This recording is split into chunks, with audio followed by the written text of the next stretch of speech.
Purihin natin ang Panginoon ngayong umaga. Ngayong umaga pong ito, marami sa atin ang mga nagtatanong kung bakit, nagtatanong sila kung bakit nasaan daw ang Diyos o nasaan ang Panginoon at hindi namin siya nakikita. Ang Diyos po ay hindi siya nakikita ng tao. Pero makikita natin ang Diyos sa pamamagitan ng kanyang mga ginawa. Kasi hindi pwedeng magpakita ang Diyos sa tao sapagkat ang Diyos ay banal. Pag nakita ng Diyos ang tao, mamamatay siya. Kaya nga sa mga tinawag ng Diyos, nagpapakita ang Panginoon sa pamamagitan ng kanyang mga anghel, sa pamamagitan ng kanyang mga likod, nagpapakita ang Diyos. Katulad ni Moises, nagpakita ang Diyos sa pamamagitan ng kanyang likod, nakita ng Diyos, ang likod ng Diyos nakita ni Moises. Purihin natin ang Panginoon ngayong ipapakita natin ang Diyos sa pamamagitan ng kanyang mga ginawa. Sabi niya dito sa Genesis chapter 1, verse 1, nang pasimula, nilikha ng Diyos ang langit at ang lupa. Yang lupa at ang langit, nakikita natin at ang dagat at ang lahat ng nandito sa ibabaw ng mundong ito. Ito ay nilikha ng Diyos. Nilikha ng Diyos na ang tao ay masundan niya ang Panginoon na kung saan itong mga bagay na ito na pinapakita sa atin, mayroon niyang gumawa.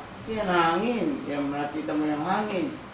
Yan ay maliwanag na yung hangin na yan ay Diyos ang gumawa.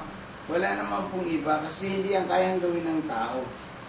Hindi yan kayang gawin ng tao. Ang tao, tulad na natin, tayo ay ginawa ng Diyos.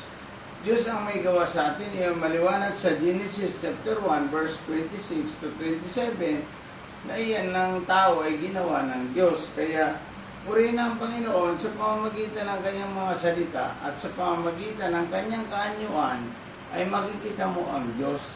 Makita mo yung mga punong kahoy na yan, ibig sabihin yan, yan ay nakikita mo ang Diyos na mayroong gumawa.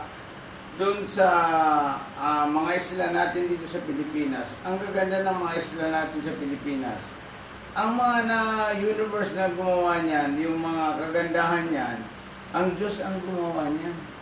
Wala na pong iba, ang Diyos ang gumawa. Kaya, sinasabi niya dito, nang pasimula nilikha ng Diyos ang langit at ang lupa. Nang pasimula pa lamang, nakita natin ang kagandahan ng langit, ang lupa na tinitirahan natin.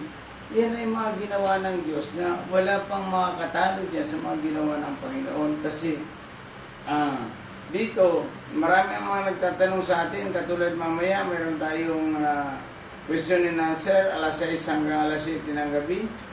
Papakitan dito ng Biblia kung sino talaga ang gumawa ng langit at ang lupa. Purihin natin, walang iba kundi ang Diyos, ang Panginoong Jesucristo, ang gumawa ng langit at ang lupa. Purihin natin ang ating Panginoon sa araw na ito.